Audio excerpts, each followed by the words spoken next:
Good afternoon, everyone, and thank you all for joining us for today's presentation. My name is Marissa, an attorney with Legal Aid of North Carolina's Helpline, and I will be giving today's presentation. If you're unfamiliar with the format of this event, first I'm going to review a PowerPoint presentation. At the end of the presentation, there will be a question and answer session. If at any point during the presentation you have questions, you can put them in the Q&A box on Zoom or the comment section on Facebook. I'll review all questions put in the chat boxes during the Q&A session at the end. Please remember that this is a public forum and legal aid is not representing you at this time. So please remember not to reveal personal details about yourself and to keep your questions as general as possible, as I cannot provide any legal advice specific to your individual situation. The session will end when there are no more questions, and regardless of where we are, we will have a hard stop at 4:30 p.m. And with all that being said, let's get started. And just to remind, I'm giving and running the back end of this presentation, so please bear with me as I get through the slides. Okay. And so what we're here to say today for, we're here to talk about some basics of being a residential tenant in North Carolina. A little bit about Legal Aid. Legal Aid, we are a statewide nonprofit law firm that provides free legal services and civil matters to low-income people in order to ensure equal access to justice and to remove legal barriers to economic opportunity. We host listen and learns on a myriad of topics such as child custody, Medicaid, simple divorce, expunction, SNAP, tenant rights, which is what we're here to talk about today, wills and powers of attorneys, and also not mentioned on this list, we have recently started offering a fair housing listen and learn as well. So what are we going to be talking about today? We're going to talk about who is a tenant, the eviction process, repairs and rent abatement, and then briefly, very, very briefly, touch on some security deposit things to be aware of. So first thing, who's a tenant? A tenant is someone who has a residential lease with the owner of a property. There's no requirement that the lease be in writing, but there does have to be some sort of exchange, such as, a tenant paying rent to the owner of the property. There are instances, so in some circumstances, someone who's living in a hotel could be considered a tenant under North Carolina law. And so the evictions process. Again, if you have questions, you can put them in the Q&A box on Zoom or the comment section on Facebook. Often, before a landlord will even file an eviction, the landlord will give the tenant a notice to vacate. That notice serves as a communication from the landlord, asking the tenant to permanently leave the residence. Something to be aware of. A landlord must go through the court process before having a tenant and or the tenant's belongings removed from the residence. So the only way for a landlord to legally evict a tenant is to go through a court process. That court process is called summary ejectment. That's North Carolina's fancy way of saying eviction. This right to this court process only applies to someone who is a tenant. So think back to, 2 slides ago when we talked about who is a tenant. This court process only applies to someone who fits in the category of what is considered a tenant. When a landlord has filed an eviction, that tenant will receive a summons and a complaint. So these are court documents. The complaint details the basis of the eviction. So the complaint tells the tenant why the landlord wants to evict that tenant. And the summons will detail the time and date of the court hearing. The tenant could receive these documents by being handed copies by the sheriff, or it could be on the tenant's door and another copy sent through the mail. So there's no requirement for the court documents to be, personally given to that tenant. They could be on the door and in the mail. Usually, the case is heard in small claims court before a magistrate. There are four bases. So on the court papers, there are four reasons why a landlord can file to evict a tenant. One, we call that non-payment of rent. Two, holdover. Three, breach of lease. and 4, criminal activity. For those of you that can see, I think that would be the right-hand side of the slide. You will see what an actual complaint and summary ejectment looks like. That circle around that paragraph 3, that's where those 4 boxes or those 4 bases of an eviction can be found.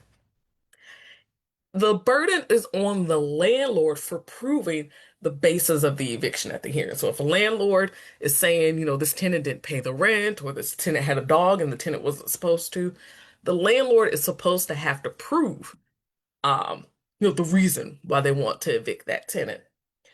Now, the filing of an eviction is a public record. So keep that in mind that, when landlord fills out this paperwork, puts that tenant's name on that papers, that's a public record that anybody can find. And so let's talk about those 4 bases. Um, for those of us who practice in landlord-tenant law like myself, we call those boxes. So box 1 is non-payment of rent. So this is a situation where a tenant's rent is late, the landlord has made a clear demand for that late rent, and the landlord has waited at least 10 days after making that demand for the tenant to pay the amount owed before filing the eviction. This is mainly used for oral leases or leases without what we call default clauses. And in these situations, so in a box 1 eviction, a tenant can pay all amounts due, including court costs, before there's a final judgment to avoid, a final judgment of eviction. So that second box is what we like to call holdover. Hold on. Give me just a second. Got some stuff in the way. Okay. And so holdover, box 2. So first thing to kind of be aware of, a landlord is not required to continue renting to a tenant.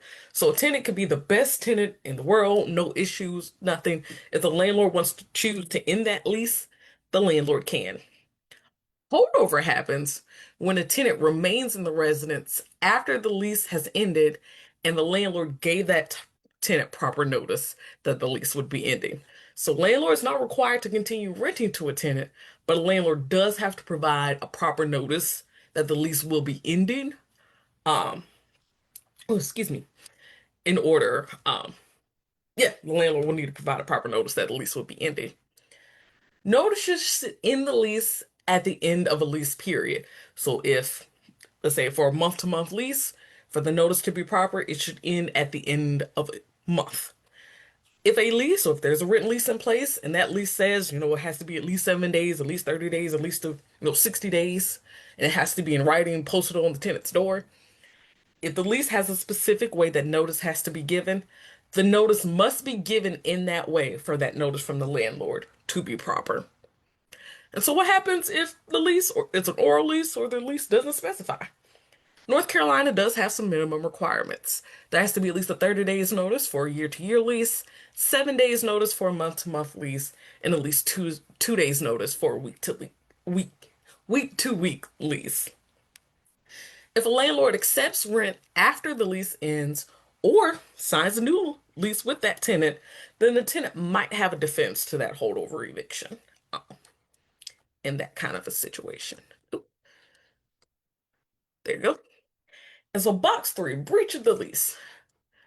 This is where a landlord is alleging that a tenant has violated a condition of the lease. The lease must have what we call a right of forfeiture clause that essentially allows the landlord to terminate the lease because the tenant, violated that said condition.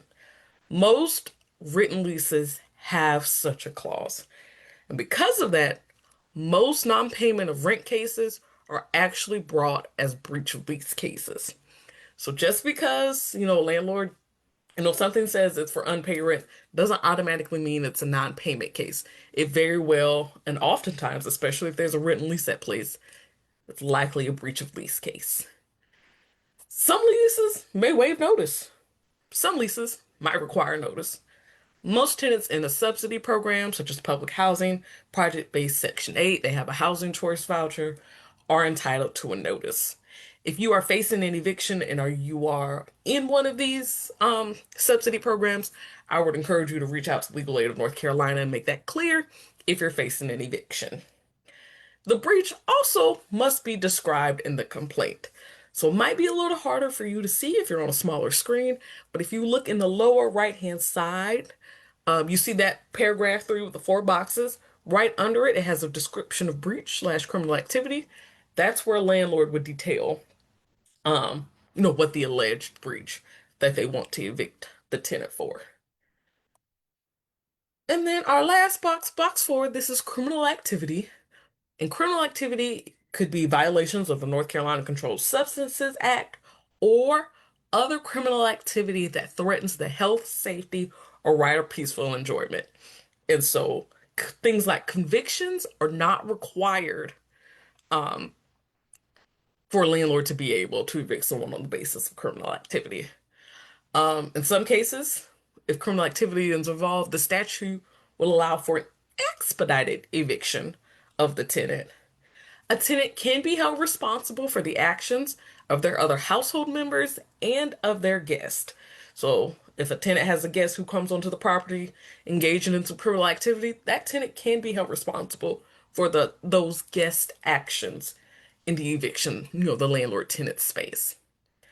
There could be an option for a partial eviction, and this is a situation where only the offending household member is evicted, or conditional eviction. So going back to that example of the tenant having a guest who came over, maybe engaged in some criminal activity, a conditional eviction will be where that guest is banned from the property, and so the tenant is allowed to keep living there. But if the tenant allows that guest to return, then the tenant will be evicted. The alleged criminal activity must be described in the complaint. So that same box where I'll just go back to it for just a second. That same box where there had to be the description of the breach, that is also where the description of the criminal activity would need to be stated, if that's the basis of the eviction, a basis. So, some common defenses to an eviction. This is not an exhaustive list, so so keep that in mind. There are other defenses that could exist for a tenant. If a tenant is a victim of domestic violence and maybe the landlord is trying to evict for maybe the police, so they're trying to say there's been criminal activity because the police have come to the residence too much and the tenant is the actual victim, that could be a potential defense.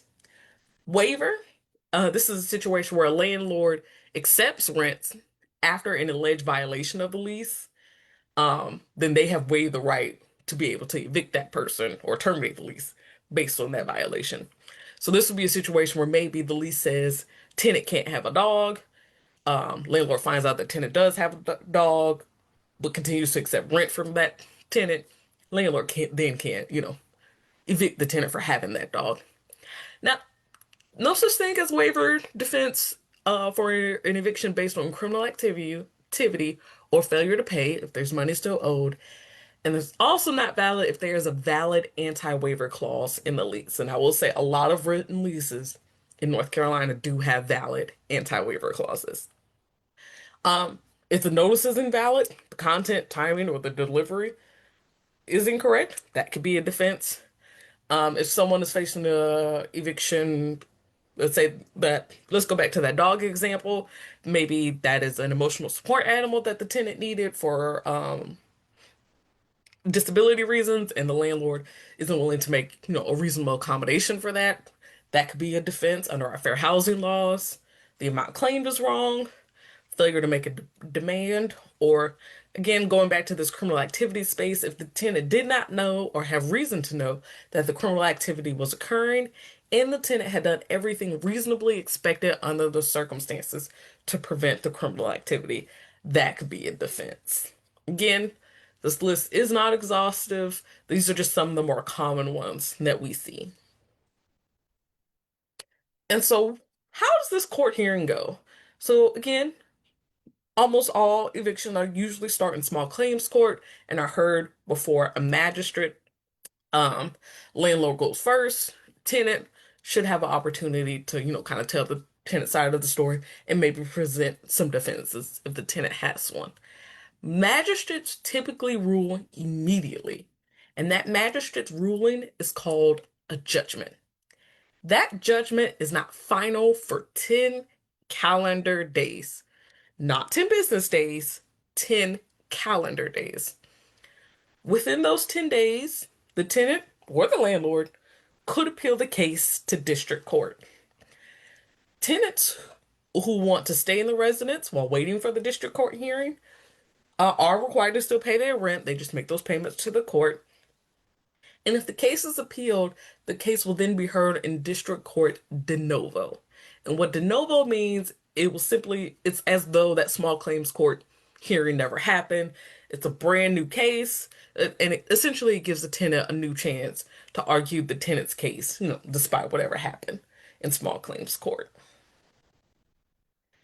If a tenant lost, or in other words, if a tenant was evicted at the small claims hearing and the tenant doesn't file the appeal within that 10-day timeline or fails to timely pay a rent bond, again, rent is paid to the court while waiting for that district court hearing, and those payments must be made timely. That is a situation where the landlord can then get a writ of possession to have the locks changed. This press Excuse me. This process works with the sheriff informing the tenant of when the writ will be executed.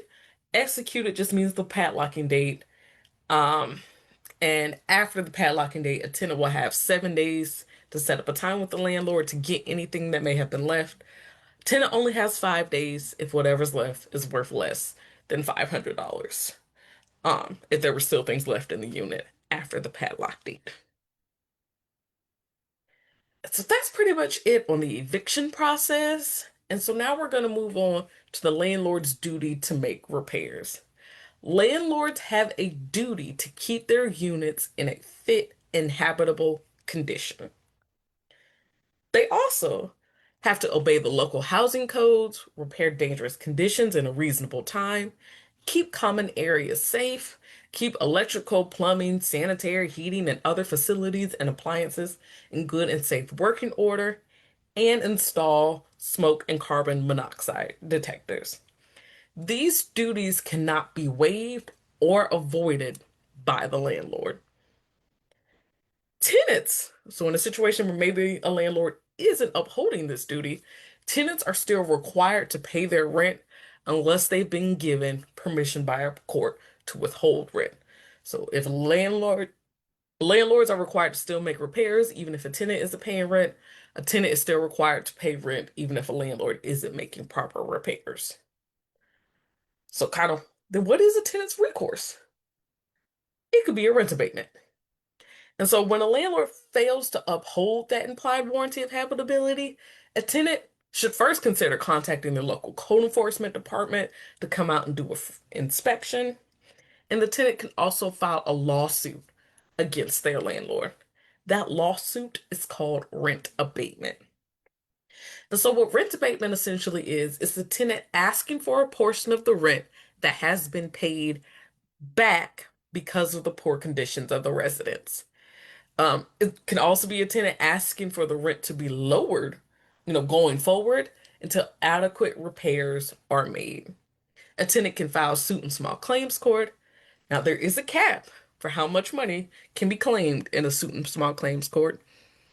Uh, if a tenant is concerned about having to pay the filing fee, a tenant can use what we call an indigency petition, which is kind of like a fee waiver form.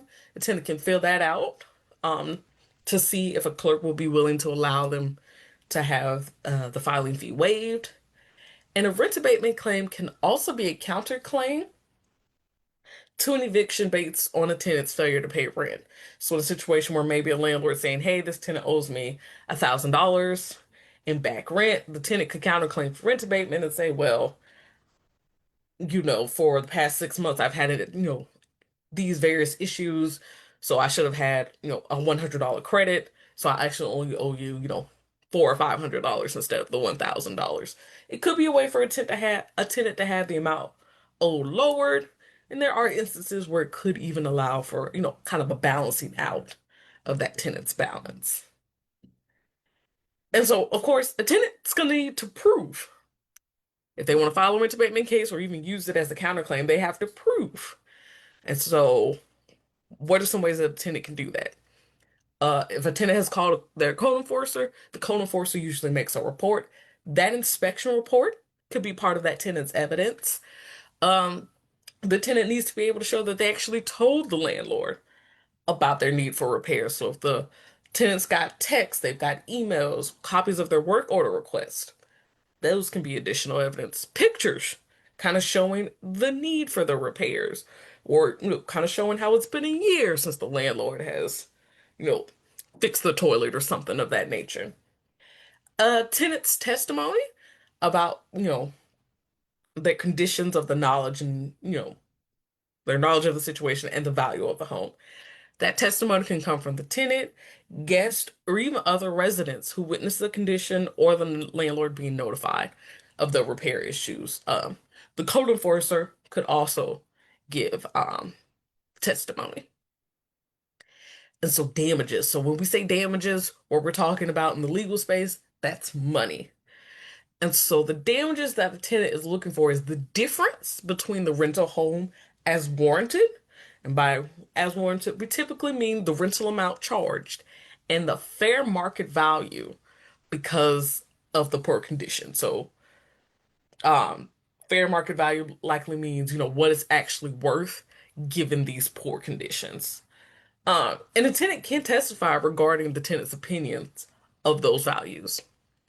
The damages are limited to the amount of rent actually paid by or on behalf of the tenant. This could include payments made by a subsidy program. A tenant can also ask for what we call consequential damages. So this is additional money that a tenant could ask for.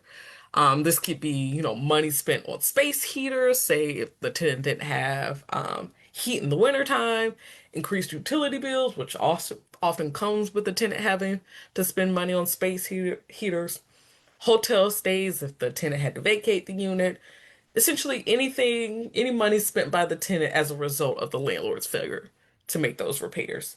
Tenants should have copies of receipts and as much, proof possible proving the amounts spent if the tenant wants to be reimbursed for any consequential damages. And so, a common question we get asked here at Legal Aid is about, my landlord's not making repairs. Can I just leave? And so, this is a situation where a tenant is looking to break their lease. First thing for a tenant to be aware of is the tenant is bound to the terms of the lease. This includes any terms regarding early termination of the lease by the tenant. So, if the lease says you have to pay 2 months in advance, that would be a term a tenant will be bound by. Um, a landlord does not have to agree to allow a tenant to break the lease early. There is a domestic violence exception to that idea. If a tenant is a victim of domestic violence, that tenant may be able to break their lease early. In a situation like that, there's some specific documentation that the tenant has to provide the landlord along with a 30-day written notice, and the tenant is actually still responsible for the rent through those 30 days from that notice. Um, if a tenant chooses to break their lease early without the landlord's permission, a tenant can be held responsible for rent through the end of that lease term. So just because the tenant moves out, if they did not have permission to do that, that tenant could still be held responsible for that rent. Now, the landlord does have a duty to do what we call mitigate damages, which ultimately means the landlord has a duty to potentially find a new tenant, and the tenant can aid the landlord in finding said new tenant. Um, but those are just some things for a tenant to keep in mind if a tenant is considering breaking their lease. And then our last topic here before we get into some questions is just want to lightly touch on a few things about security deposits. First thing, a landlord has 30 days after the tenant vacates to return the security deposit or to provide a tenant with an itemized list of the deductions. Normal wear and tear cannot be deducted. A landlord can potentially have 60 days to return the deposit as long as they send an initial accounting within those initial 30 days. Tenants should document the conditions of the residence when they vacate. Videos, pictures, tenants should document um, the condition. If the lease fails to identify the bank where the security deposit is held, the law says that a tenant is entitled to a full return of that deposit. If a landlord sues in small claims where, for money or for an eviction or whatever, and gets a money judgment against the tenant, the security deposit can be used to satisfy that judgment.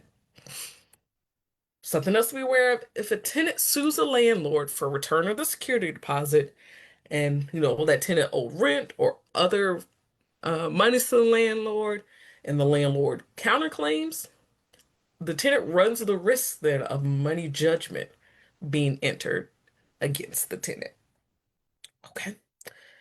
And so now I am going to open it up for questions. Just a reminder here, um, legal aid is not representing you. I cannot answer anything specific, but I will try to answer any questions that do come in. Not seeing any questions at the moment, so I am going to put some helpful links here in the chat in case a question does come in.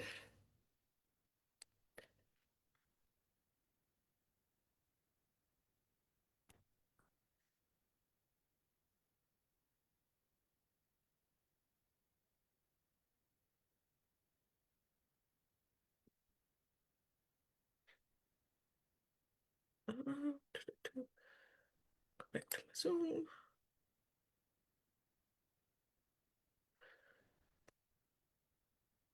I think I have to stop the share so I can see if any questions do come in. Put this information into the chat. You can find more information about defenses to an eviction. I'm going to post a link to Legal Aid of North Carolina's Eviction Defense Manual if you have questions there, as well as I will be posting a link to our small claims court guide. So again, if you have a question, you either need to type it in the Q&A box on Zoom or post it in the comment section on Facebook. And I'm going to give just a few more moments here to see if any questions do come in.